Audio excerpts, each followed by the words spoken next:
নির্বাচনী প্রতিশ্রুতি অনুযায়ী এবার খাল খননে প্রধানমন্ত্রী দিনাজপুর থেকে কর্মসূচির উদ্বোধন করবেন একযোগে ৫৪ জেলায়। কৃষিতে ইতিবাচক প্রভাবের আশা। কাল শুরু ঈদের ছুটি, রাজধানী ছেড়ে ঘরমুখী মানুষ। যাত্রী বোঝাই করে ছাড়ছে ট্রেন, বাস টার্মিনালেও ভিড়। বেশি ভাড়া নিলে ব্যবস্থার হুঁশিয়ারি মন্ত্রীর।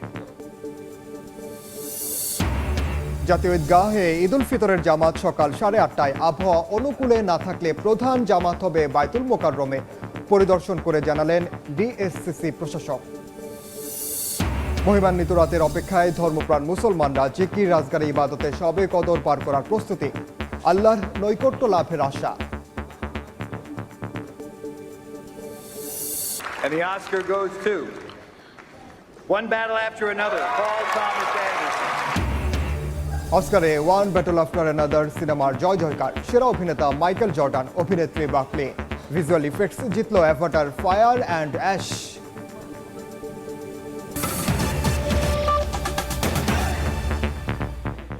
সময় সংবাদের সঙ্গে আছি আমি ওমর ইনান। দিনাজপুরের কাহারোল উপজেলার সাহাপাড়া খালে মাটি কাটার মধ্য দিয়ে একযোগে দেশের ৫৪ জেলায় খাল খনন কর্মসূচি উদ্বোধন করবেন প্রধানমন্ত্রী তারেক রহমান। এর আগে সকাল ৯:৩০টায় ঢাকা থেকে বিমান বাংলাদেশের একটি ফ্লাইটে সৈয়দপুরের উদ্দেশ্যে রওনা হন তারেক রহমান। বেলা ১০:৩০টায় সৈয়দপুর বিমানবন্দরে পৌঁছার পর সড়ক পথে কাহারোলের উদ্দেশ্যে রওনা হন সরকার প্রধান। এ উপলক্ষে নীলফামারী ও দিনাজপুরে সাজ রব বিরাজ করছে। সকাল ৮:৩০টা থেকে দিনাজপুর বলরামপুরের অনুষ্ঠানস্থলে ছোট ছোট মিছিল নিয়ে নেতাকর্মীরা সমবেত হতে শুরু করেছেন। রামচন্দ্রপুর ইউনিয়নের গ্রামবাসী তারেক রহমানকে এক নজর দেখতে উপস্থিত হয়েছেন। প্রধানমন্ত্রী সাহাপাড়া খাল খনন কর্মসূচির উদ্বোধন করেই এলাকাবাসীর উদ্দেশ্যে একটি সমাবেশে বক্তব্য রাখবেন।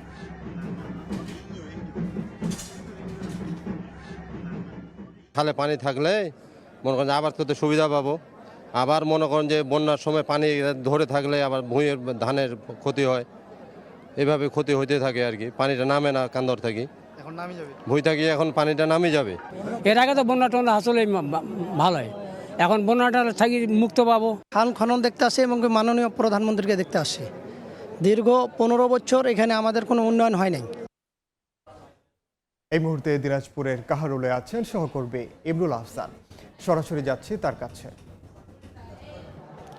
প্রত্যাশিত এবং বহুল আকাঙ্ক্ষিত সময়ের অপেক্ষার অবসান হচ্ছে। কিছুক্ষণ পরে শুরু হচ্ছে খাল কাটা কর্মসূচি, যেটির উদ্বোধন করবেন প্রধানমন্ত্রী তারেক রহমান। উনি কাহারোলের খুব কাছাকাছি আছেন, কিছুক্ষণের মধ্যে হয়তো উনি এখানে চলে আসবেন, যেখানে উদ্বোধন হবে সাহাপাড়া খাল, সেখানে উপস্থিত হবেন। এবং এখানে একটি দেখতে পাচ্ছেন যেখানে এই পরপরই একটি সমাবেশ হবে খাল কাটার উদ্বোধনের পরে। সেই সমাবেশকে সামনে রেখে ইতিমধ্যেই এখানকার যে উৎসুক সাধারণ মানুষ, এলাকাবাসী এবং বিএনপি নেতাকর্মীরা যারা আছেন, তারা ইতিমধ্যেই হাজার হাজার মানুষ এখানে উপস্থিত হয়েছেন যে খাল কাটা কর্মসূচিতে অনেকে অংশ নেবেন। এর বাইরে সমাবেশে তারেক রহমানকে এক নজর দেখবার জন্য, তারেক রহমান কী ধরনের বক্তব্য রাখেন সেটি শুনবার জন্য তারা এসেছেন। মূলত আমরা পাশের খালের যে এই খালটি প্রায় মৃতপ্রায় অবস্থায় পড়ে আছে বিগত অনেক বছর যাবৎ। এখানে এই খালটি মৃত অবস্থায় থাকার কারণে এই খালটি আসলে এখন কাহারোলবাসীর দুঃখ দুর্দশায় পরিণত হয়েছে। তাদের এই দুর্দশার অবসান হচ্ছে আজ। তারেক রহমান আনুষ্ঠানিকভাবে এই খালের উদ্বোধন করছেন এবং একই সাথে আজকে ৪০টি জেলায় একযোগে ৫৪টি খালের উদ্বোধন করবে, যেটির উদ্বোধন হচ্ছে এই দিনাজপুর থেকে। এই কাহারোলের এই সাহাপাড়া খালের দুপাশে দর্শক হয়তো দেখতে পাচ্ছেন যে অসংখ্য মানুষ হাজির হয়েছেন এবং অনেকের হাতে কোদাল এবং ওরা নিয়ে তারা অপেক্ষা আছেন। তারাও তারেক রহমানের সাথে এই কর্মসূচিতে অংশ নেবেন, খাল কাটা কর্মসূচির, যেটি আজকে শুরু হচ্ছে। এবং এই কর্মসূচির মাধ্যমে সাধারণ মানুষ প্রত্যাশা করছেন যে তাদের যে কৃষিকাজের জন্য যে পানির সমস্যা হয় শুষ্ক মৌসুমে এবং বন্যার সময় যে অতি পানির প্রবাহের কারণে যে এই খালটির যেহেতু এখানে গভীরতা কম, সেই কারণে উপচে পড়ে এই বন্যার সৃষ্টি হয়, সেটির অবসান হবে, এই ধরনের প্রত্যাশা তারা করছেন। এবং বিশেষজ্ঞরা যারা আছেন তারাও মতামত দিচ্ছেন যে এই পানি ধরে রাখা শুষ্ক মৌসুমে এবং বর্ষা সিজনে জলাবদ্ধতা দূর করার জন্য এটি আসলে একটি টেকসই উপায় যে খাল খনন কর্মসূচি, সেইটি আজকে শুরু করছেন প্রধানমন্ত্রী তারেক রহমান। যদি বিএনপির একটি নির্বাচনের অঙ্গীকার ছিল ছিল। সরকার গঠন করেছে গত মাসের 17ই ফেব্রুয়ারি, সেই আজকে 16ই মার্চ, অর্থাৎ এক মাসের মাথায় উনি এই কর্মসূচি শুরু করছেন। 1977 সালে তৎকালীন রাষ্ট্রপতি জিয়াউর রহমান উনি খালকাটা কর্মসূচি হাতে নিয়েছিলেন। 49 বছর পর ঠিক তার ছেলে বর্তমান প্রধানমন্ত্রী তারেক রহমান এই কর্মসূচি আবার পুনরায় চালু করছেন। আজকে ওনার এই কর্মসূচির খালকাটা কর্মসূচি উদ্বোধন পরপর এখানে একটি কর্মসূচিতে বক্তব্য রাখবেন। এরপর উনি তার বাবা মা এবং খালার কবরে জিয়ারত করবেন এবং বিকালে আরেকটি সুধী সমাবেশে বক্তব্য রাখবেন। সেখানে ইফতার মাহফিলে অংশ নেবেন। তারপর উনি রাতে 8:15 ফ্লাইটে দিনাজপুর থেকে ঢাকার উদ্দেশ্যে রওনা হবেন। সরাসরি যুক্ত ছিলাম দিনাজপুরের কাহারোলে। অন্য প্রসঙ্গ, ঈদযাত্রায় রেল ও সড়ক পথে রাজধানী ছাড়ছে ঘরমুখী মানুষ। সড়ক পথে কিছুটা চাপ থাকলেও ভিড় নেই ট্রেনে। সকাল থেকে কমলাপুর রেল স্টেশনে যাত্রীদের খুব একটা ভিড় দেখা যায়নি। প্রতিটি ট্রেনেই তুলনামূলক কম যাত্রী। ঈদ যত ঘনিয়ে আসবে রেলপথে ভিড় তত বাড়বে, তাই আগে ভাগে যাচ্ছেন যাত্রীরা। কমলাপুর থেকে প্রতিটি ট্রেনই ছাড়ছে সময় মতো। সঠিক সময়ে যাত্রা করতে পেরে খুশি যাত্রীরাও। এদিকে সকালে রাজধানীর মহাখালী বাস টার্মিনাল পরিদর্শনে যান সড়ক পরিবহন মন্ত্রী শেখ রবিউল আলম। অতিরিক্ত ভাড়া নিলে ব্যবস্থা নেয়ার হুঁশিয়ারি দেন তিনি। বলেন, তেলের কোনো সংকট নেই, বাড়ানো হবে না দামও। তেলের দাম বাড়ছে না এবং পর্যাপ্ত তেল গণপরিবহনে নিশ্চিত করা হবে। কোনো জায়গায় কম ভাড়াও তারা যাত্রী বহন করছে। কমটা খুব বেশি না, 20-30-50 টাকার মতো কম তারা নিচ্ছে। তবে নির্ধারিত ভাড়ার চেয়ে একটা জায়গাও বেশি ভাড়া তারা নিচ্ছে না। যাত্রীর চাপ আছে এবং যাত্রীরাও নিরাপদে বাস স্টপেজ থেকে তাদের গন্তব্য দিকে যাত্রা করতে পারছে। স্বস্তি নিরাপদ ঈদ যাত্রা এবার আমাদের জনগণ আমাদের বাস স্টপেজ অথবা ধরেন ট্রেন স্টেশন অথবা লঞ্চ স্টেশন থেকে নিশ্চিতভাবে পেতে চলেছে বলে। ঈদযাত্রার আরো খবর জানাতে এই মুহূর্তে রাজধানীর মহাখালী বাস টার্মিনালে আছেন সহকর্মী শফিকুজ্জামান রুবেল। সরাসরি যাচ্ছি তার কাছে। পরিবারের সাথে ঈদ উদযাপন করতে আমরা দেখতে পাচ্ছি রাজধানী থেকে বাড়ির পানে ছুটছে ঘরমুখো মানুষ।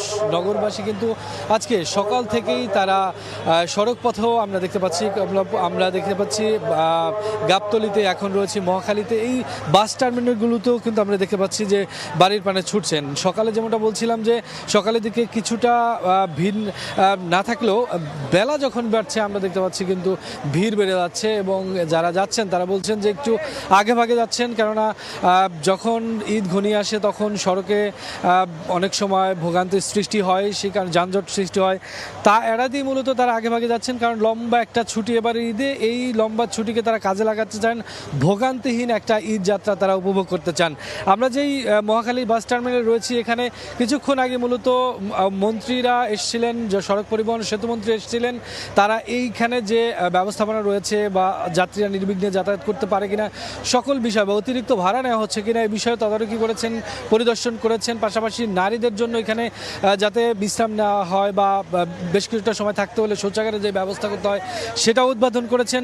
সব মিলিয়ে তিনি দেখেছেন যে এবারের ঈদযাত্রা কোনো ধরনের কোনো বিশৃঙ্খলা যাতে সৃষ্টি না হয়, যাত্রীরা যাতে অতিরিক্ত ভাড়া তাদের দিতে না হয়, কোনো ধরনের অজুহাতে যাতে ভাড়া বৃদ্ধি না করা হয় সেই বিষয়টা আমরা লক্ষ্য করেছি। এবং আমরা দেখেছিও যে যারা যাত্রী রয়েছেন তারা বলছেন যে এখন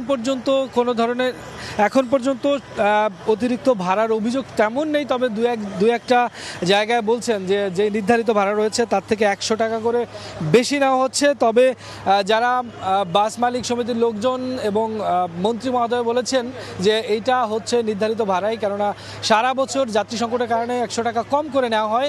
মূলত ঈদের সময় সেই ভাড়াটা অ্যাডজাস্ট করা হয়, এই কারণে মূলত এই 100 টাকা বাড়তি বলা হচ্ছে। আসলে সেটা নির্ধারিত ভাড়াই। এভাবেই চলছে ঈদযাত্রা। তবে অনেকে বলছেন যে একটা বাসে মূলত একটা টিকিটে উঠতে হচ্ছে, সেটা যে কোনো জায়গায় নামুক তাকে ফিক্সড ভাড়ায় দিতে হচ্ছে। এটা একটা বড় সংকট। নির্দিষ্ট দূরত্বের বিনিময়ে আসলে টাকা নেওয়া হচ্ছে না, বাসে উঠলে একটা নির্দিষ্ট ভাড়া দিয়ে যেতে হচ্ছে। তো সব মিলিয়ে মহাখালী বাস টার্মিনাল থেকে এই ছিল এই মুহূর্তে। সরাসরি যুক্ত ছিলাম মহাখালী বাস টার্মিনালে। জাতীয় ঈদগাহ ময়দানে ঈদ উল ফিতরের প্রধান জামাত সকাল 8:30টায় অনুষ্ঠিত হবে। আবহাওয়া প্রতিকূল থাকলে প্রধান জামাত হবে বাইতুল মোকাররম মসজিদে সকাল 9টায়। 35,000 মুসল্লি একসঙ্গে নামাজ আদায় করতে পারবেন ঈদগাহ ময়দানে। এবার জাতীয় ঈদগাহ ময়দানে একটি মাত্র জামাত অনুষ্ঠিত হবে। দু এক দিনের মধ্যে শেষ হবে সব প্রস্তুতি। সোমবার সকালে ঈদগাহ ময়দানের প্রস্তুতি পরিদর্শন করেন ঢাকা দক্ষিণ সিটির প্রশাসক আব্দুস সালাম। জানান 90% কাজ শেষ। নগরবাসী যেন উৎসব মুখর পরিবেশে ঈদের জামাত আদায় করতে পারেন সেজন্য সব প্রস্তুতি নেওয়া হয়েছে জানিয়ে তিনি বলেন, প্রধানমন্ত্রী সহ রাষ্ট্রের গুরুত্বপূর্ণ ব্যক্তিরা এখানে ঈদের নামাজ আদায় করবেন। ভিআইপি ব্লকে পুরুষ মহিলাদের জন্য থাকবে আলাদা নামাজের ব্যবস্থা। প্রবেশ ও বের হওয়ার গেটও থাকবে আলাদা। ধর্ম মন্ত্রণালয় সহ সবাই মিলে যেটা ঠিক করেছে যে টাইম থাকবে আমাদের 8:30।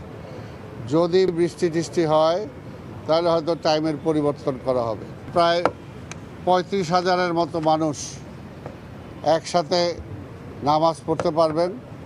তার মধ্যে মহিলাদেরও সুযোগ থাকবে। প্রায় 3500 জন মহিলাও এখানে নামাজ পড়ার সুযোগ পাবেন। মাননীয় প্রধানমন্ত্রী এবার এখানে নামাজ পড়বেন, কাজে এটা তো স্বাভাবিকভাবে ঢাকাবাসীর জন্য একটা আনন্দের ব্যাপার। আজ দিবাগত রাতে পালিত হবে পবিত্র লাইলাতুল কদর বা শবে কদর। এই রাত মুসলিম উম্মার কাছে অত্যন্ত মহিমান্বিত ও পুণ্যময়। বলা হয়ে থাকে 20 রমজানের পর যে কোনো বিজোড় রাতে শবে কদর হতে পারে, তবে 26 রমজানের দিবাগত রাতে শবে কদর আসে বলে অধিকাংশ আলেমের অভিমত। ধর্মীয় বিশ্বাস অনুযায়ী এই রাতেই পবিত্র কোরআন অবতীর্ণ হয়েছিল। ধর্মপ্রাণ মুসলমানরা ইবাদত বন্দেগি, কোরআন তেলাওয়াত ও জিকির আসকারের মধ্য দিয়ে এই রাত পার করেন। শবে কদর উপলক্ষে 27 রমজান সারা দেশের সরকারি বেসরকারি অফিস আদালত সরকারি ছুটির আওতায় থাকবে। সময় সংবাদে আরও থাকছে।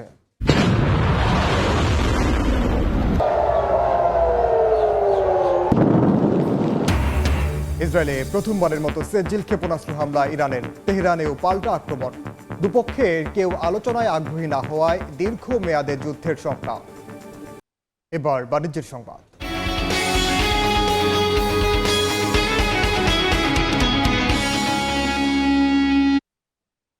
এবার ঈদে লম্বা ছুটিতে থাকবে ব্যাংক। এজন্য শেষ দিনে উপচে পড়া ভিড় গ্রাহকদের। কেউ এসেছেন নতুন টাকার খোঁজে, কারো প্রয়োজন বাড়তি টাকা। দ্রুত গ্রাহকদের লেনদেন নিষ্পত্তিতে কাজ করছেন ব্যাংক কর্মকর্তারা। আগামী 18 ও 19 মার্চ খোলা থাকবে ব্যাংকের বাণিজ্যিক শাখা। ঈদ উপলক্ষে আগেই 7 দিন টানা ছুটি ঘোষণা করেছিল সরকার। 17 মার্চ শবে কদর আর 18 মার্চ ছুটি ঘোষণা করায় 16 মার্চ পরপরই 23 মার্চ পর্যন্ত ঈদের ছুটির কবলে পড়ছে দেশের ব্যাংকিং খাত। এই 7 দিনের ছুটিতে খরচ সামাল দিতে ব্যাংকের শেষ কর্মদিবস সোমবার অনেকে এসেছেন টাকা তুলতে। ঈদ আনন্দ ভাগাভাগি করতে কারো চাওয়া নতুন টাকা। নতুন টাকা ঈদের মধ্যে সবাই একটু পছন্দ করে, এই জন্য। 1 জানুয়ারি যেমন বই নেয়, বইয়ের মৌ মৌ গন্ধ, সেভাবে আমাদের টাকাও ওই রকম। ঈদের সালামিটা যেন নতুন টাকা বাচ্চাদের হাতে দিলে অথবা প্রিয়জনদের হাতে দিলে নতুন টাকা পেলে ভালো লাগে। গ্রাহকরা বলছেন শেষ মুহূর্তে ভিড় যেমন বেড়েছে তেমনি সময় লেগেছে দ্বিগুণ। আবার ব্যাংকে চাহিদা মতো টাকা সরবরাহ না পাওয়ার অভিযোগ রয়েছে অনেকের। 50 টাকার আর 5 টাকার নোটে সোনালী ব্যাংকে বেশি পাওয়া যাচ্ছে, 10 টাকা 20 টাকার নোটের খুব ক্রাইসিস। গ্রাহকরা যেভাবে টাকা তুলতে চাচ্ছে ঈদ উপলক্ষে, তাদের তো কেনাকাটা আছে, বাজেট আছে, কিন্তু ব্যাংক থেকে ওই পরিমাণ টাকা চাহিদা মতো পাচ্ছে না। চাপ সামলাতে বিশেষ প্রস্তুতি নেয়া ব্যাংক কর্মকর্তারা বলছেন, সাধারণ ব্যাংকিং কার্যক্রম শেষ হলেও পোশাক সহ শিল্প শ্রমিকদের বেতন বোনাস দিতে সীমিত পরিসরে খোলা থাকবে বাণিজ্যিক ব্যাংকের বিভিন্ন শাখা। শ্রমিক কর্মচারীদের বেতন এবং রপ্তানি বিল ডিসকাউন্ট এই কার্যক্রমগুলো চালানোর জন্যই খোলা থাকবে।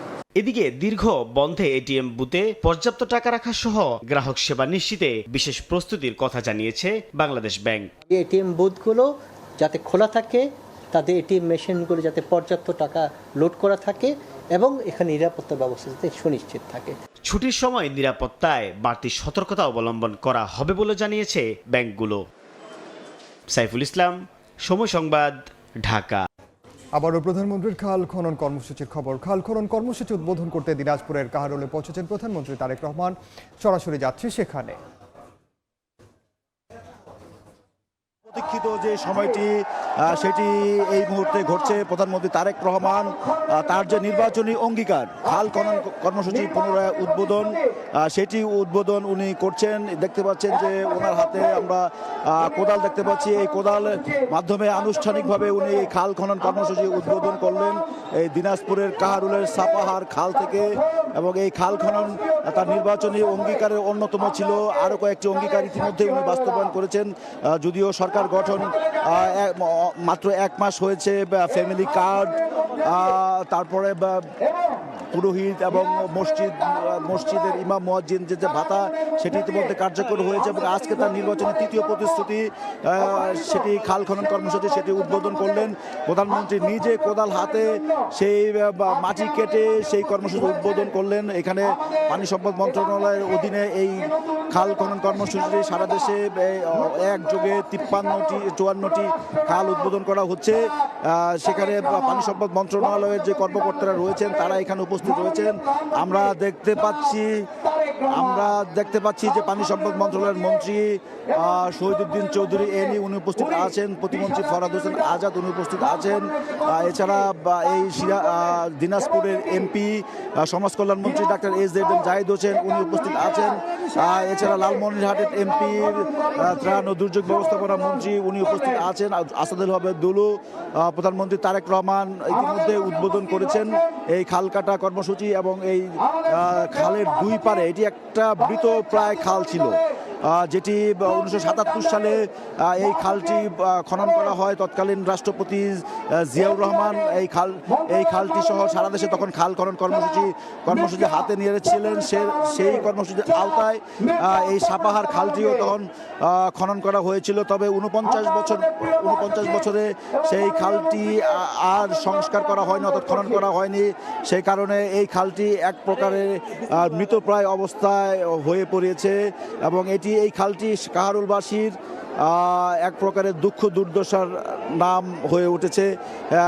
তাদের এই দুর্দশা ঘোচানোর সময় হয়েছে। প্রধানমন্ত্রী তারেক রহমান তার প্রতিশ্রুতি রক্ষা করেছেন।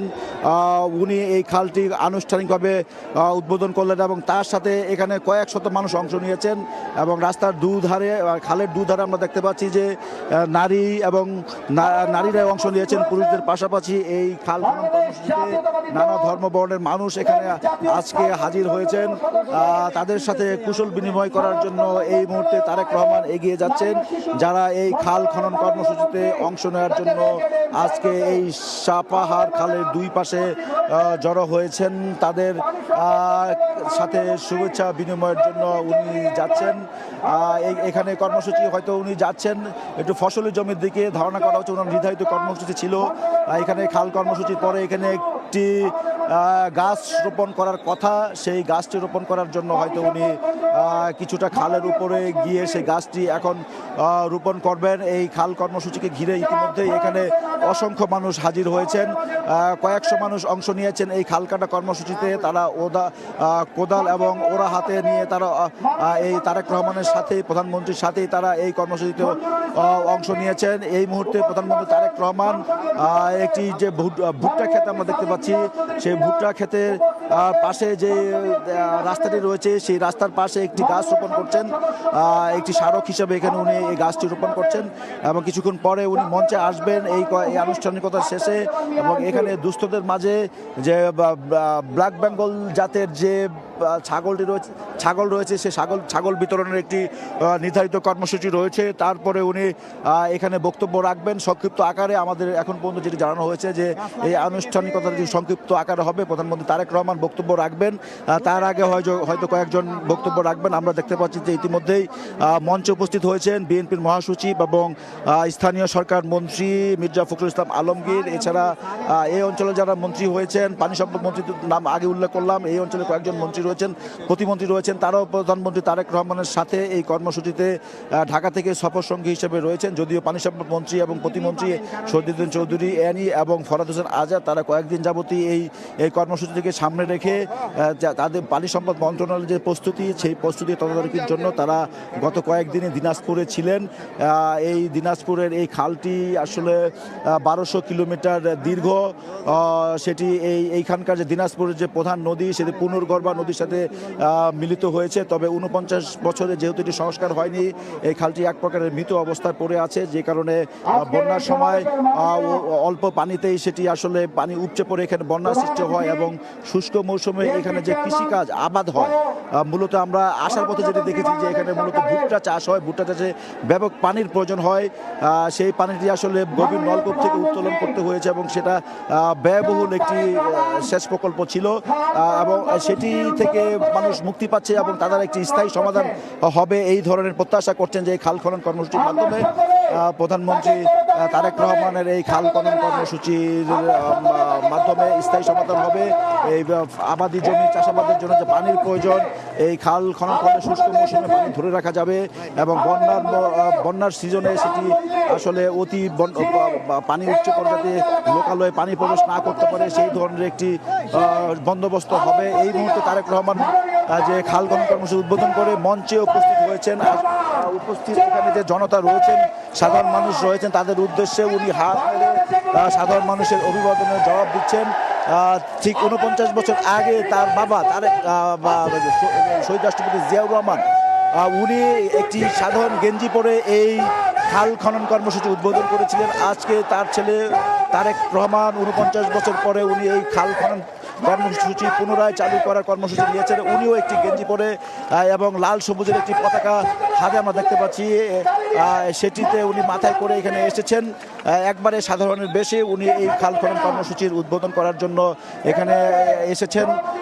খাল খনন কর্মসূচি ইতিমধ্যে উদ্বোধন হয়েছে এবং যেটি উল্লেখ করেছি যে একযোগে 40টি জেলা আজকে 54টি খালের উদ্বোধন করা হলো। প্রধানমন্ত্রী তারেক রহমান এখন মঞ্চে আছেন। মঞ্চে ইতিমধ্যে ওনার নির্ধারিত যে আসন সেখানে উনি বসেছেন। এর পাশে রয়েছেন, দুই পাশে দুজন মন্ত্রী বসেছেন।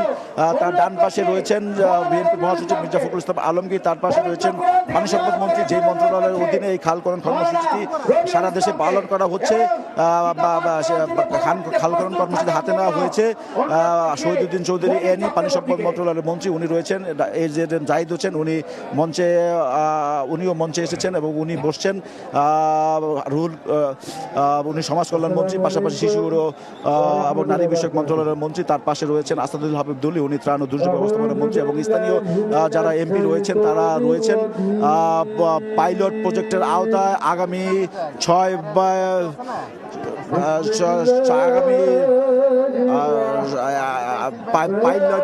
পাইলট প্রকল্পের মাধ্যমে 1200 কিলোমিটার খাল খনন করা হবে এবং আগামী 5 বছরে সরকারের যে পরিকল্পনা সেটি 20,000 কিলোমিটার খাল খনন করা হবে। এই ধরনের পরিকল্পনা রয়েছে পানি সম্পদ মন্ত্রণালয়ে।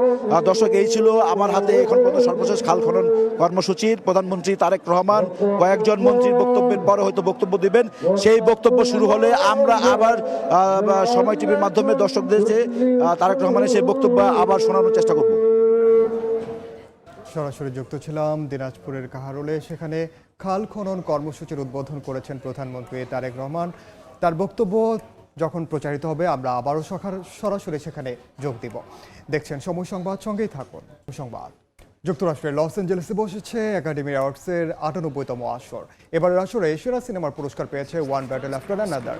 ছবিটির নির্মাতা পল থমাস অ্যান্ডারসন জিতেছেন সেরা পরিচালকের পুরস্কার। সেরা অভিনেতার অস্কার পেয়েছেন মাইকেল বি জর্ডান, আর সেরা অভিনেত্রীর পুরস্কার পেয়েছেন জেসি বাকলি।